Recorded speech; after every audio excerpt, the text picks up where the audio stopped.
এই চিকেনের রেসিপি যদি আপনার জানা থাকে, পিজা পাস্তা বলেন, ফাস্টফুড আইটেমের যত খাবার আছে আপনি তৈরি করতে পারবেন অনায়াসে। তার জন্য একটু তেল, একটু পেঁয়াজটা যখন নরম হয়ে যাবে আদা রসুন পেস্ট দিয়ে দিচ্ছি।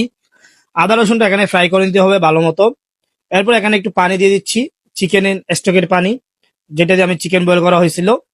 পানিটা যখন গরম হয়ে যাবে এখানে গুঁড়ামরিচ দিয়ে দিচ্ছি স্বাদ মতো, আদা পাউডার দিয়ে দিচ্ছি, রসুন পাউডার দিয়ে দিচ্ছি, এরপরে ধনিয়ার গুঁড়া দিয়ে দিচ্ছি পরিমাণ মতো, জিরার গুঁড়া দিয়ে দিচ্ছি, একটা কাশ্মীরি চিলি দিয়ে দিচ্ছি ফুল এখানে কালারের জন্য।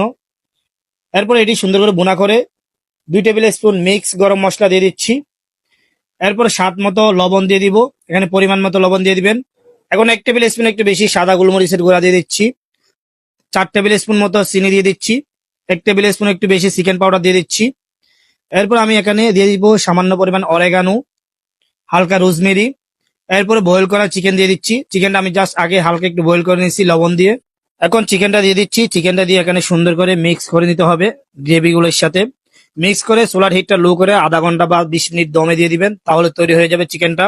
এই চিকেন দিয়ে আপনি বার্গার বলেন, শর্মা বলেন, স্যান্ডউইচ বলেন, পিজা পাস্তা চিকেন বলেন, আপনি তৈরি করে নিতে পারবেন অনায়াসে। তাহলে রেসিপিটা ভালো লাগলে অবশ্যই আমার পেজটা ফলো দিয়ে